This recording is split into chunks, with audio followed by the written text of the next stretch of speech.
In a small town tucked between dry hills and winding roads, there lived a young man named Ion. The town was ordinary, but Ion's dreams were not. From a very young age, he believed he was meant to do something meaningful, something that would change his life and perhaps inspire others. Yet in that same town, belief was a rare currency, and doubt was given freely. Ion grew up in a modest household. His father ran a small repair shop, fixing old radios and broken fans, while his mother stitched clothes for neighbors to earn a little extra money. Life was not easy, but it was honest. Every evening as the sun dipped behind the hills, Ion would sit on the rooftop staring at the sky, imagining a future that felt far bigger than the narrow streets below. He loved learning. Books were his escape, his window to a world beyond limitations. While other children played cricket in dusty lanes, Ion spent hours reading about science, invention, and people who rose from nothing to greatness. In those stories he found hope. He saw himself in those pages. But hope alone was not enough. As Ion grew older, the doubts began to surround him like shadows. Teachers told him to be realistic. Neighbors whispered that dreams did not put food on the table. Even relatives with smiles that carried hidden discouragement said things like, focus on something safe, or people like us don't reach that far. Each word chipped away at his confidence. At school, Ion struggled, not because he lacked intelligence, but because he lacked support. He asked questions others didn't understand. He thought differently, and in a system that rewarded conformity, difference was often mistaken for weakness. When exam results came out, his scores were average, sometimes below average. That was all people needed to confirm their doubts. See, they said, he's not special. But deep inside, Ion felt something burning quietly, a belief that refused to die. One day, during a school career counseling session, the counselor asked students to share their future plans. When Ion stood up and said he wanted to become an engineer and build affordable technology for small communities, laughter echoed in the room. An engineer? Someone mocked. With these marks, another added. The counselor smiled politely but said, that's a very ambitious goal, Ion. Maybe you should consider something more suitable. That sentence stayed with him long after the room fell silent. That night, Ion sat alone, staring at his books. Doubt crept in like a thief. What if they're right? He wondered. What if I'm chasing an illusion? For the first time, he considered giving up, not because he wanted to, but because the world made it feel impossible to continue.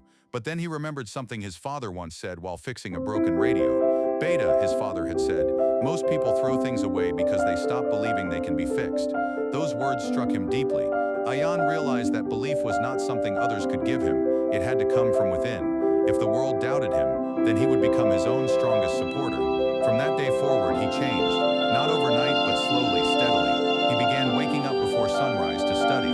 He borrowed books from libraries, watched free lectures online, and practiced problems again and again until they made sense. When he didn't understand something, he didn't quit.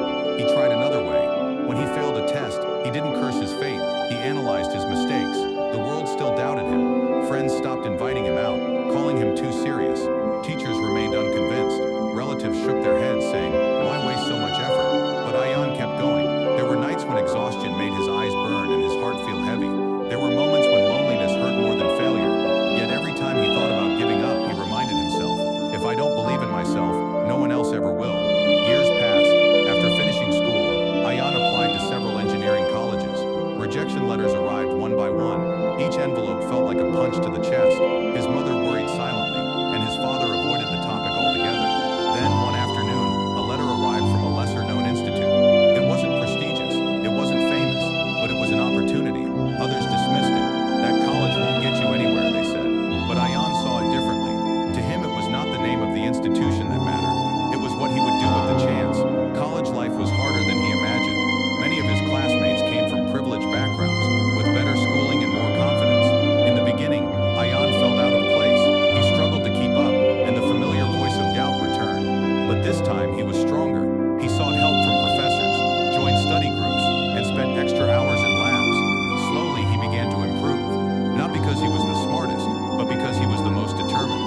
During his second year, Ion worked on a small project, a low-cost water filtration system designed for rural areas.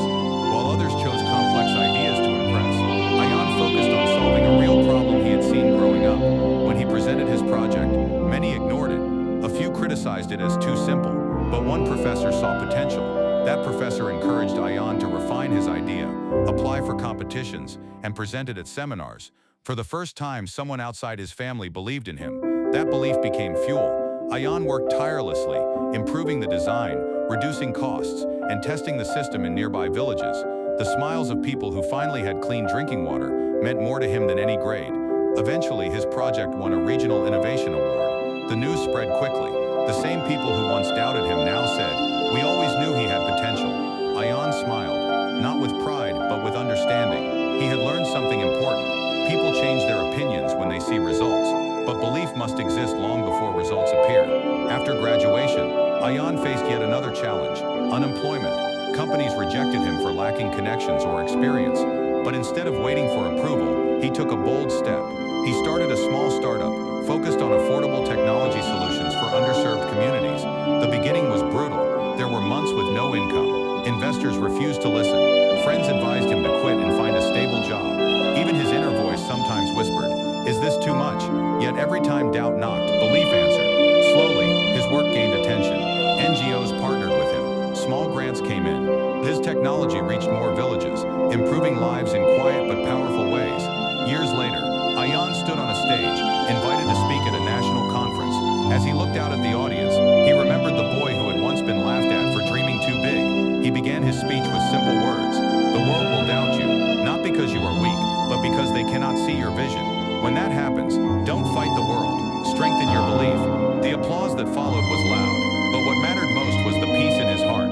Ayan never became famous overnight. He never proved everyone wrong in a dramatic moment. His victory was quieter, deeper, and far more meaningful. He learned that believing in yourself does not mean you will never feel fear or doubt. It means you choose to move forward despite them. Because when the world doubts you, belief becomes your greatest power. And sometimes, that belief is all you need to change everything.